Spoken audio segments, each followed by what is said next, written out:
Welcome back to the High Ticket Legacy podcast. This is where we dive deep into the mindset, strategies, and success stories that are changing lives in the online space.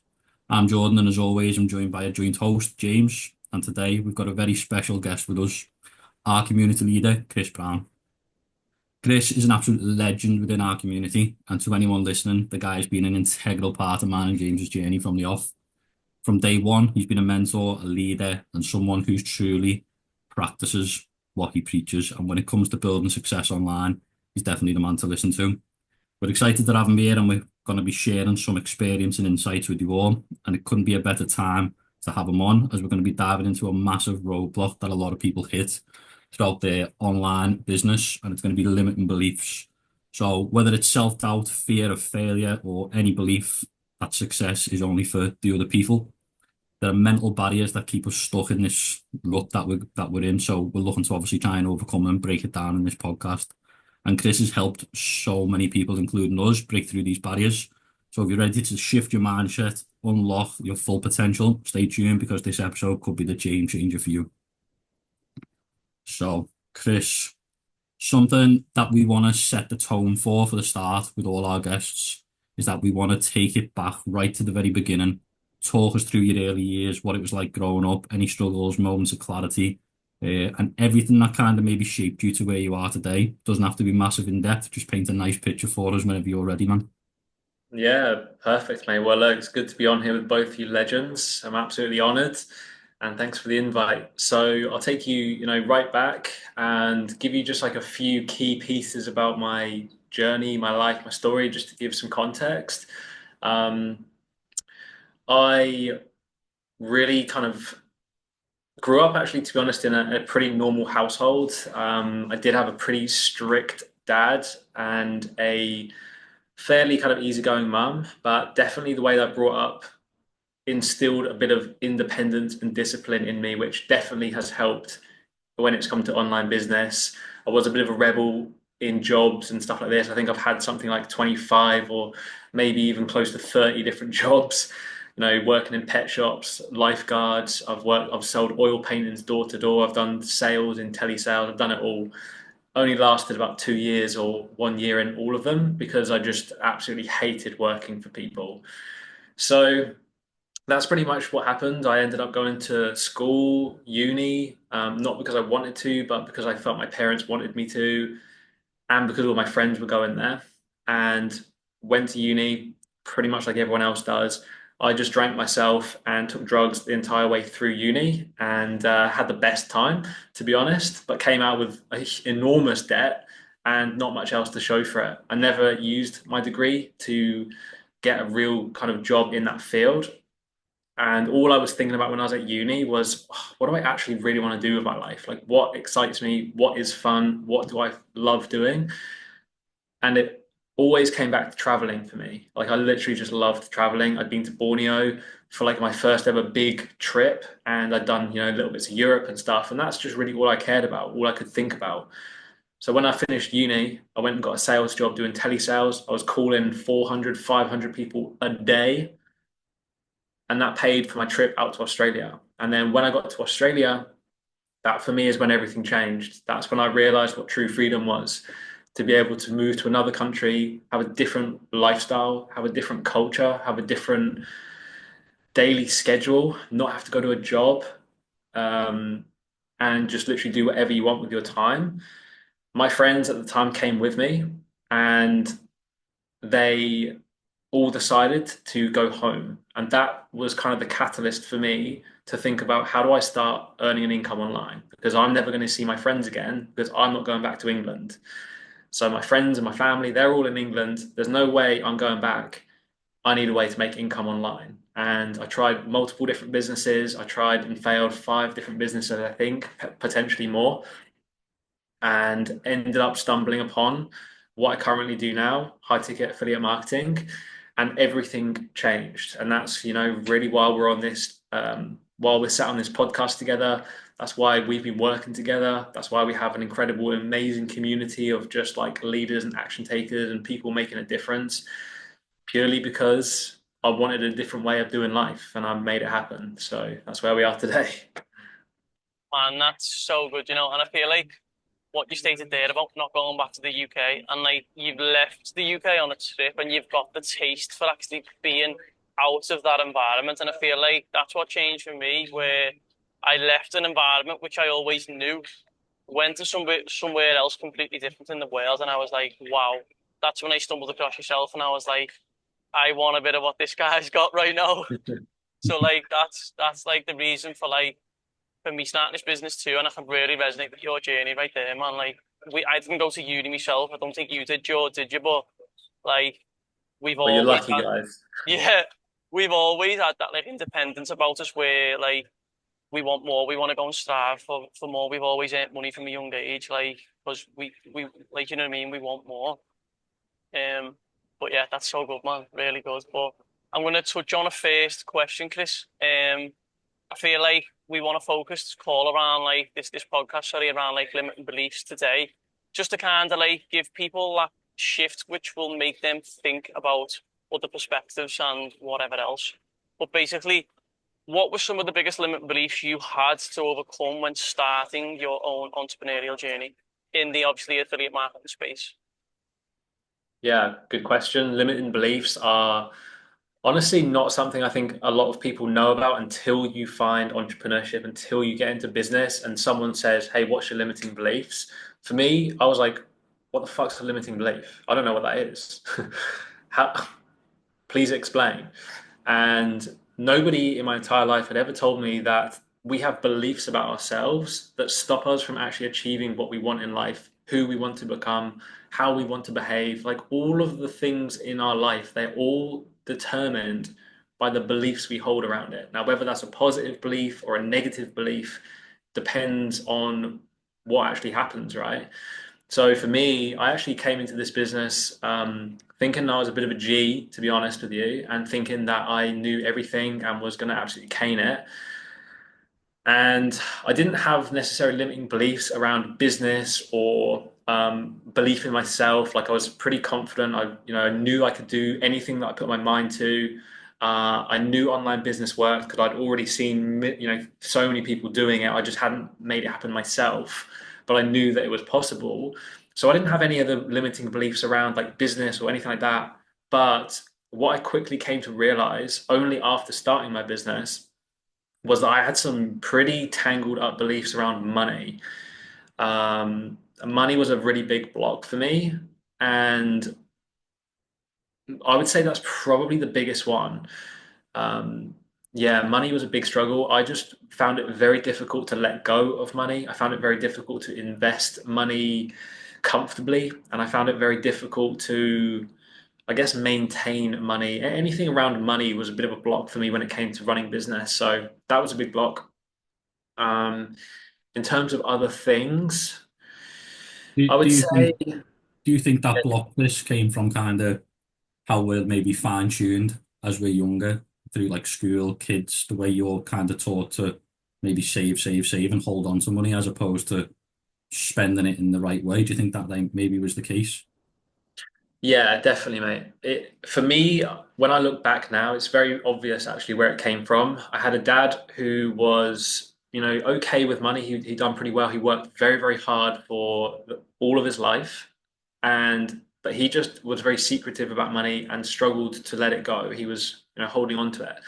On the other hand, I had a mum who was very generous actually with money, or as generous as she could be, but it was very clear that she didn't have much of it. And that is not a good combination, right? So I picked up both of those beliefs. And when you feel like you don't have much money and you struggle to let go of money does not become your best friend, and it's not a good relationship to have. So that was the struggle that I had to push through. And obviously, when we're talking about business is all about money and investing and taking risks and letting money go and letting money come in. So it was a really big switch up for me. You know, for the individuals listening to this, like for you to overcome that, did you have to sit with that? Did you have to write down everything that you thought was limiting you? How did you maybe like bring them to attention to actually get rid of them? Do you know what I mean? Yeah, I had to actually relearn what I learned about money. I had to completely throw out everything I'd been taught by my mum, by my dad, by my school, by my uni, by my friends, by everyone who I knew who had some kind of opinion and belief about money. I had to basically reject that and be like, right, these guys, none of these guys who I have learned for 25 years of my life what money is, they don't have anywhere near the kind of money that I want or what the lifestyle that I want. And then I looked to the other side and I saw people who were millionaires, multimillionaires, and they're talking about money in a completely different way, completely different way. So I'm like, okay, I need to think about money how these guys think about money. And then I needed to look at like books and podcasts and millionaires and people like that sharing their information around money. And I had to just change those beliefs slowly, one by one, by relearning what money actually is. So that is what I had to do. Couldn't have said it better Yeah. than this. Like, I think I've mentioned this in the past to you, James. I might have mentioned it on a previous call to you, Chris, is that listening and talking to the people who have the things that you want is going to be so crucial. And this was like when I went back to like school days, and I even remember thinking then, why am I listening to certain teachers who are giving me this advice when they're not really Yeah, leading an example. And that used to really stick out for me and still does now. So obviously when starting this business, something to look out for was obvious, like listen to your mentor and listen to people who are doing the things you want to be doing day in, day out. And, you hit the nail on the head there when you said that for sure. Hmm. So something obviously business related now is what we wanted to ask is when do limiting beliefs kind of show themselves for people when they're looking to start their online business, and why is that so dangerous at the point when they're looking to probably change their life, and how are people then really, how do they overcome them, and what can we do at what that stage to help them in any way? Mm. Yeah, I mean, limiting beliefs, they're going to come up all throughout the journey, but naturally, for a lot of people, they're going to come up before they actually start because that's when they're transitioning out of their comfort zone of how things have always been for, however old they are, 20, 25, 19, 30, 60, 70, whatever. When you've done the same thing your entire life up until a point, and then someone says, right, okay, we're going to completely change everything you're about to do, and we're going to do it in the complete opposite way. And that's what starting a business is like, right? Because if you've worked in a 9 to 5 job your entire life, you have beliefs around money, you have beliefs around work, you have beliefs around your worth. Then you start a business and none of that applies anymore. Your limiting beliefs are going to be going off the chart. They're going to be like, hey, this isn't how we do things. We haven't done these things before. You can't do this. And all these limiting beliefs bubble up. And that at that very point is the most crucial point that if you can push through those limiting beliefs and rewire them, by starting a new business or by doing the next thing, whether that's starting a business or whatever it is that's creating those limiting beliefs, that's when you can completely shift them. Because when you actually take action to change the beliefs by doing something different, you naturally have to change your beliefs. yeah, Perfect. that's amazing, and I feel like you like the word, the phrase comfort zone is like the root of all evil. I would say, to be honest with you, that's quite a strong term, but like that phase and that position right there could literally keep you stuck for the rest of your life if you are not willing or you cannot physically push through that little barrier to overcome that limiting belief. Um, yeah, that limiting belief, sorry. And the comfort zone, it's going to keep you like literally stuck forever, which I Mm. feel like for individuals, they maybe get to the first hurdle and they may run a mile. And like if you are willing to push through that first barrier, your full potential, that potential that you really, really dream about, is on the other side. So just Mm. wanted to touch on that there. But I'm gonna ping you over another question, Chris. Um, from your experience, what are some of the most common excuses or fears people tell themselves that stop them from succeeding? Yeah, I mean, definitely the most common ones that I hear from people is what if it doesn't work for me? Hmm. And if we're talking, specifically about starting a new business here, like this one comes up all the time. What if this doesn't work for me? What if I can't do this? what if I'm not the right kind of person, or what if I fail? But these things come up, all the time as well if we're changing jobs or whatever. But yeah, definitely what if, it's all the what ifs. What if it doesn't work for me? What if I can't make the money back? What if I don't make a sale? Those are the biggest things that people are scared of. Yeah.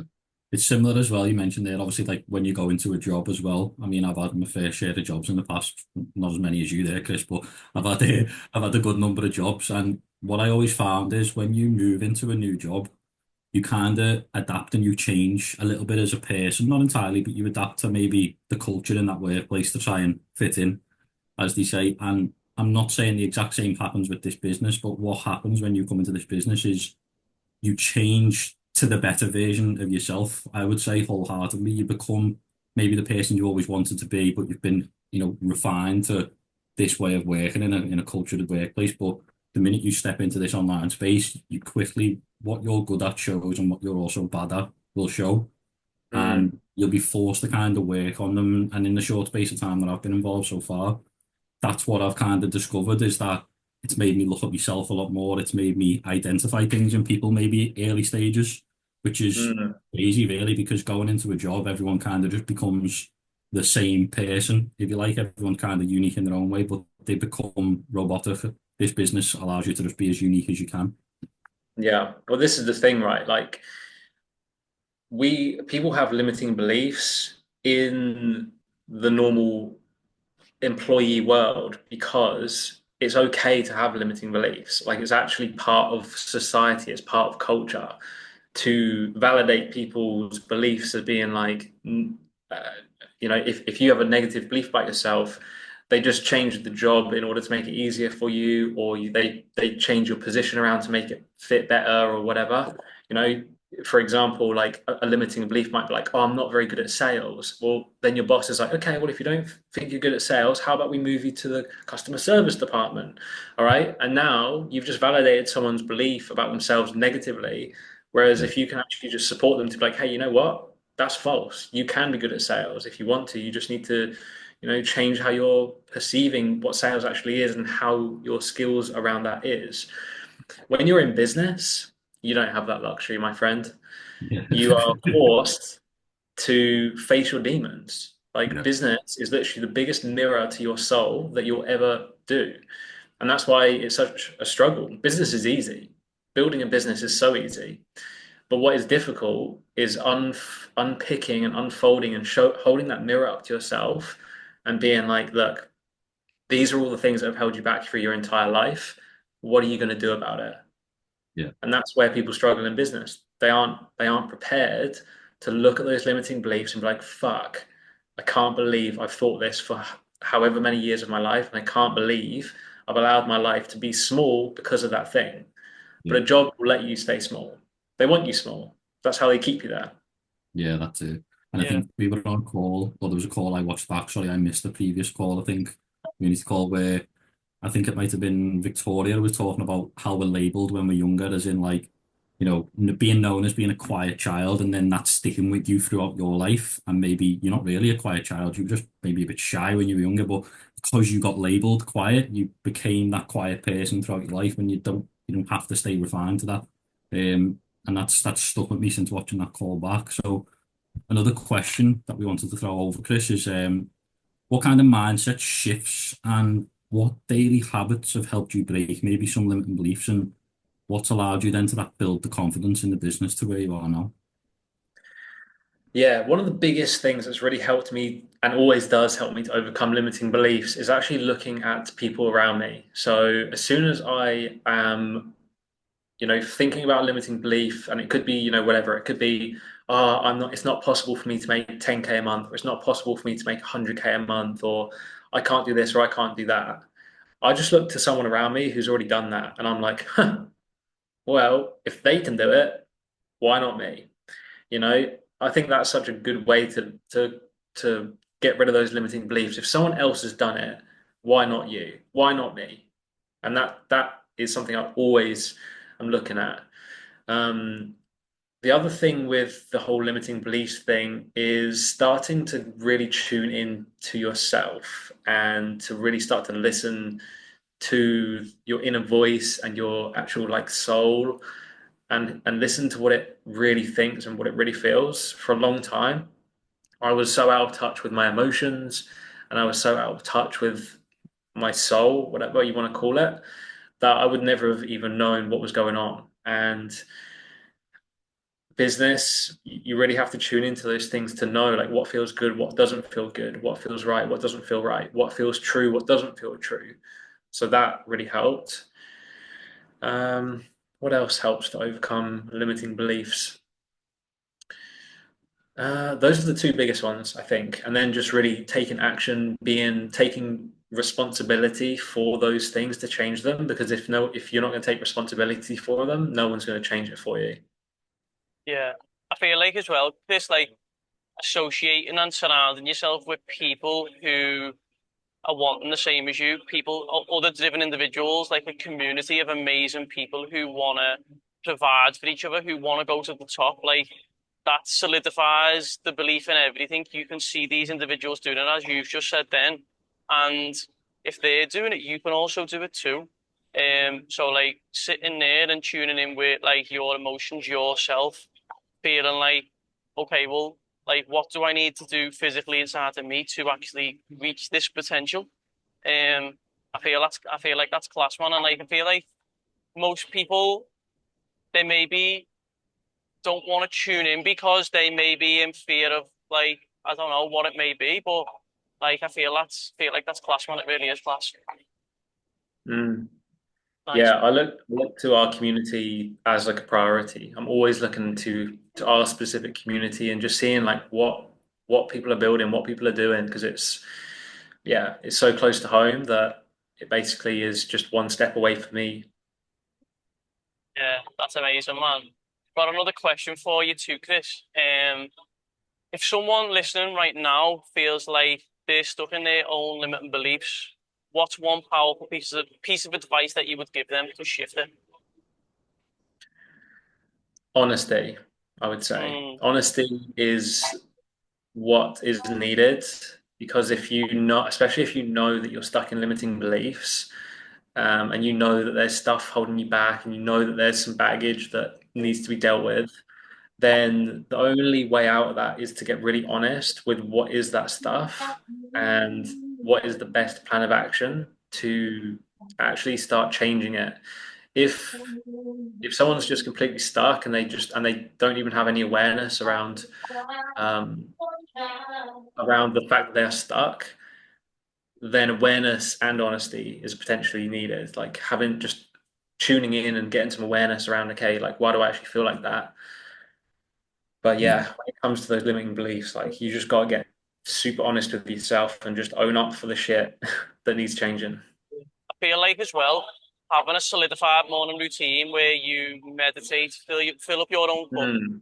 journal, write all the good things, write all the shit things, like sit with all the stuff that is just going down on that paper and like tune in, sit with it, see what comes up, meditate on it, Yeah, go for a walk in fucking nature if you've got to. Like that is so good, man. Yeah, yeah, so good. yeah. Nah, bro, you've actually just completely hit the nail on the head. That was the thing that I wanted to say earlier and forgot. Morning routine, getting that dialed in, and journaling and appreciation and gratitude and writing down things that are working well and feelings and stuff like that. Absolute game changer when it came to limiting beliefs and like just uncovering all that stuff. So yeah, you spot on, brother. Yeah, nice. You know what as well? Sorry to interrupt there, George. These No, are it's all actually good, man. playing very loud music here in the background here, so bear with me. But I feel like since we're in a 90-day sprint right now, we've got the task of a morning to actually speak out our 90-day goal and to speak out our own affirmations. I was one who would never really do that sort of stuff. I don't know why, I just didn't really do it. But speaking it and hearing my voice speak out my 90-day goal every day I wake up and I've got goosebumps right now talking about it, but like I wake up thinking like I want to fucking get to that 90-day goal right now. So like speaking out them goals, them affirmations every day to yourself, listen to them back man, that is so powerful, you know. And we've only been doing it for 30 days or just over. So that's so Yeah. good. Oh, man. Magical stuff.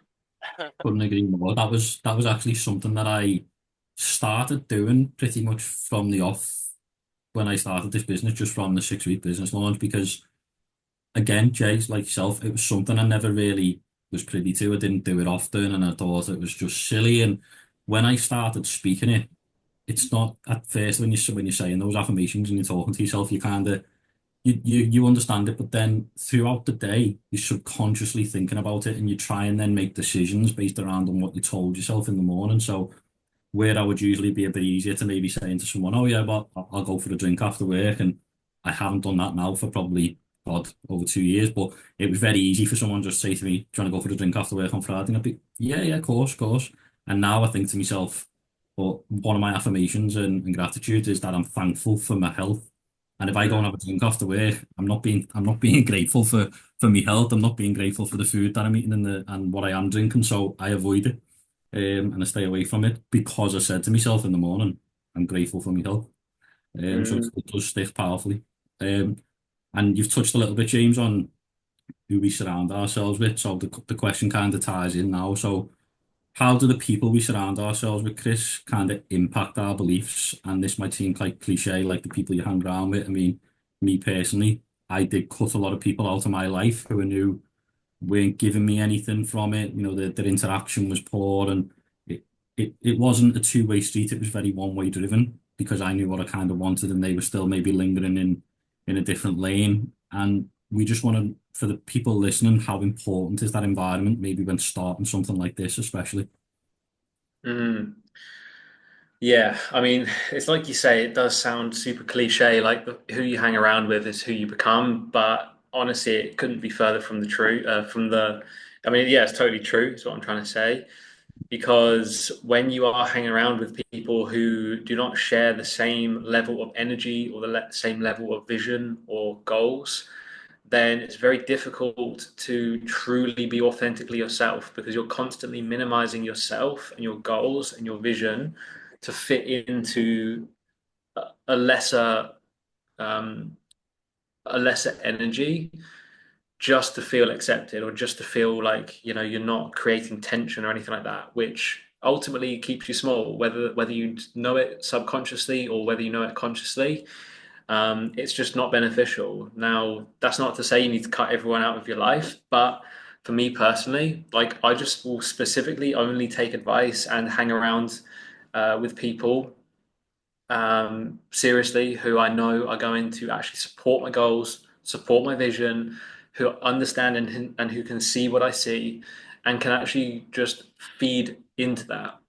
And people who can't see that, people who bring you down, like it's going to impact you, especially when you're starting a new business. If you're already feeling scared or nervous or doubting yourself, you absolutely do not need additional energy contributing to that. So if you have people that are not supportive, if you have people that are not uh, helping you, building you up, then they need to go at least for a temporary period of time until you get complete certainty in yourself.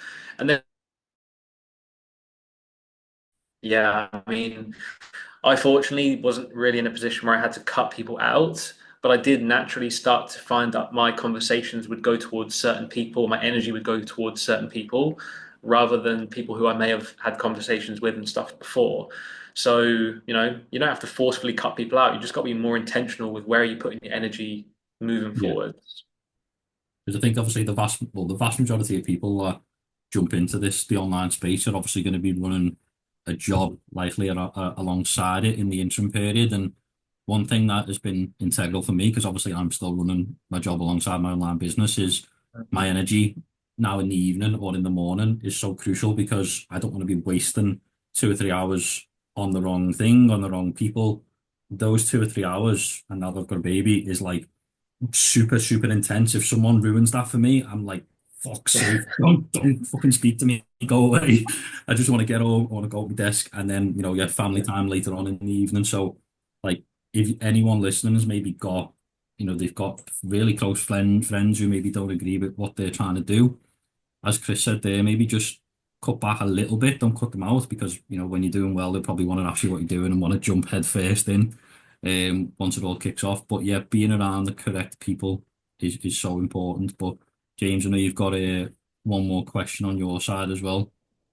Yeah, so I've got a question there that we've got to ask, but I'm kind of want to go off script a little bit here and ask, like, for the people who are maybe like sitting on the fence right now and thinking about taking action, but they're like, there's something just holding them back and they can't physically get themselves over the edge.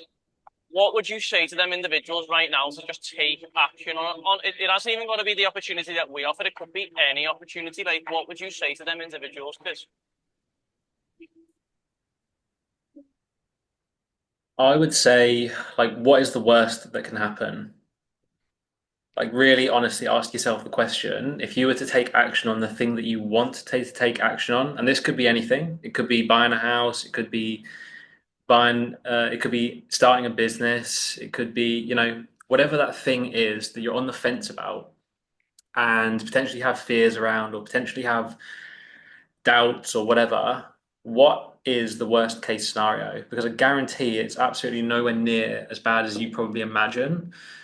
So I would just say go for it because also, like, what's the alternative? If you don't do that thing, what is going to change in your life? Like, I knew for a fact that I was scared to start a business. I was scared to invest money. I was scared to do something completely new that I had never done before. But I just asked myself, you know what? What is the worst that's going to happen? Like, worst case scenario, doesn't work out. I've got another failed business just to, as part of my story. I might have wasted a bit of time and energy and money, but hey, am I still alive? Yes. And then I asked myself, okay, cool. So worst case scenario, and then also like, what is the alternative? If I don't do this, am I okay with how things are going? Am I okay with the current lifestyle that I have? Am I okay with the amount of money that I'm earning? Am I okay with how little impact and how much difference I feel like I'm making in the world? Am I okay with how things are currently? And if the answer is no, and that's the alternative, what the fuck? Obviously, I was just going to do it. Yeah. Why And yeah, not? and the Fantastic. right decision it was. Yeah, and that's it. Like, what's the best case scenario? What if it does work out? What if the alternative is way better than what it is than where you are currently? And for me, it was life changing, literally life changing. My life will never be the same again because I got off the fence and just was like, you know what? Fuck it. Let's go. Yeah. Yeah. That was amazing, Chris. Like honestly, everything you touched on there was perfect, and I hope that obviously people that are listening can resonate with that and understand exactly what it takes to recognize those beliefs, and then obviously what you need to be doing as an individual to break it down. And like Chris said there, what's the worst that can happen when you start an online business? Okay, not going to take your life with it. If it doesn't work, it might just take a little bit longer than you expect. But James, you got anything to close off with there for Chris? You know what? I just honestly respect and appreciate your time so much with that. What you have created in our community for us individuals has been like honestly magical. If it weren't for yourself, I wouldn't be fucking sat here where I am right now. So all I'm going to say is thank you so much. I appreciate your time for jumping on this podcast and what you've taught us. We want to give that wisdom and knowledge and advice to other people along the way. So if it weren't for you, this podcast wouldn't be alive right now, brother. So Yeah. No worries, guys. Massive Amazing. appreciation to both of you as well. We are building something magical here, and I'm excited for all of it. Yeah. amazing. Thank you very much for listening, guys, and thank you very much again, Chris. Really appreciate it. Thank you, No worries. guys. Peace I'll see out, you soon. legends. Thank you.